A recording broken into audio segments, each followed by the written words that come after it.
안녕하세요. 시니어 여러분의 복지를 수호하는 시니어복지방의대의 김상사입니다. 저출산 고령화 사회로 진입하면서 노인 인구가 증가하고 장기요양을 받으려는 사람이 많이 늘어나고 있습니다. 장기요양 등급의 일상생활이 어려운 65세 이상의 노인들을 돌봐주는 직업으로 요양보호사가 있는데요. 요양보호사는 교육과정 이수자를 대상으로 국가시험을 통과하면 발급되는 국가자격증입니다. 자격증 보유자가 많은 반면에 요양보호사의 인력난은 매우 심각한 상황인데요. 또한 많은 요양보호사분들이 과도한 업무와 무리한 요구로 인해 많은 어려움을 호소하고 계십니다. 이에 따라 최근 보건복지부는 향후 5년간의 노인 장기요양보험 및 정책 방향과 과제를 제시했는데요. 오늘은 앞으로 요양보호사 어떤 점이 개선되고 달라지는지 영상으로 준비해봤습니다. 요양보호사의 대부분을 차지하고 있는 50대 60대 분들은 특히 오늘 영상 주목해주시면 좋을 것 같습니다. 영상 보시기 전에 구독과 좋아요를 눌러주시면 시니어복지방의대가 든든한 정보를 발빠르게 전달해드리는데 도움이 됩니다. 시니어복지를 수호하는 시니어복지방의대 지금 시작합니다. 우선 요양보호사는 한번 취득하면 평생 유지되는 자격증 중 하나로 내 가족이 장기요양 등급을 받았을 때 자격증을 취득한 가족이 어르신을 돌보며 요양보호급여를 받을 수도 있고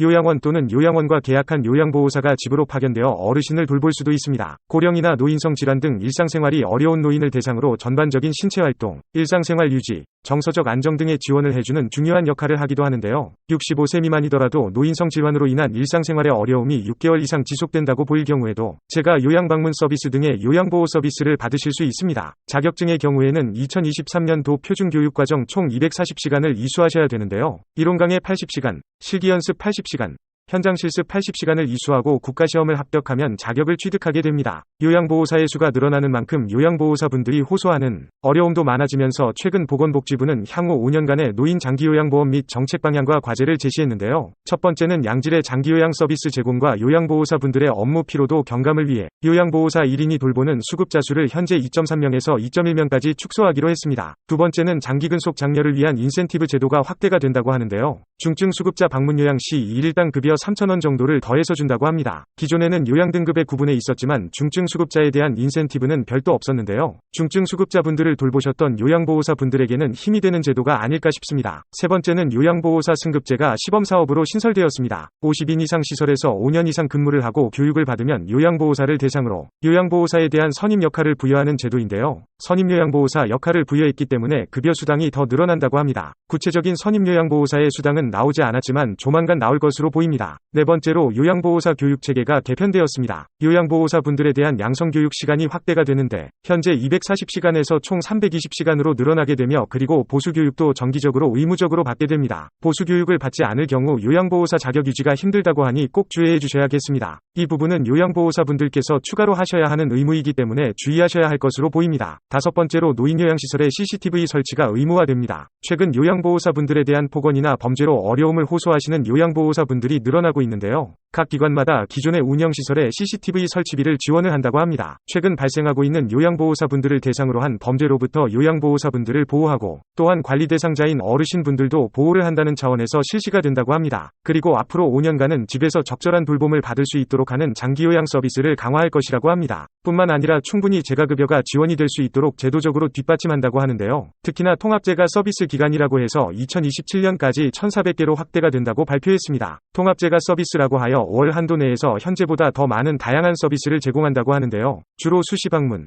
이동 지원과 의료 서비스 같은 것을 더 연계해서 제공을 한다고 합니다. 이러한 요양보호사 정책의 변화에도 불구하고 아쉬운 마음은 감출 수가 없는데요. 우선 요양보호사분들에 대한 처우 개선은 됐지만 이와 더불어 의무까지 강화된 점입니다. 업무만으로도 지치는데 추가 교육까지 이수하시느라 부담이 더 늘어날 것으로 예상됩니다. 또한 센터나 보호 대상자의 갑질이나 범죄에 대한 처벌은 강화되지 않고 있다는 점입니다. 사실 처우 개선에 가장 영향을 미치는 것은 보호 대상자의 무리한 요구 방지와 센터의 갑질 방지입니다. 하지만 이러한 센터나 보호 대상자에 대한 규제는 없으면서 요양보호사의 처우를 개선하겠다고 하니 여러모로 아쉬운 개선 정책인 것이 사실입니다. 한국은 인구 고령화가 매우 빠른 나라로 요양보호사의 수요와 공급이 더 늘어날 것으로 보이는데요. 노인 관련 사업, 복지시설 등 노인을 대상으로 한 복지제도들과 정책들이 급격하게 확대되고 있습니다. 이에 따라 더더욱 늘어날 것으로 보이는 요양보호사분들에 대한 보다 나은 처우 개선이 하루빨리 이루어지고 더 나은 정책이 시행되기를 바라겠습니다. 어르신들의 복지를 수호하는 시니어복지방의대 오늘은 요양보호사 처우 개선 정책에 대해 알아보았습니다. 오늘 영상이 요양보호사를 하시는 분이나 생각해보시는 분들께 도움이 되길 바라며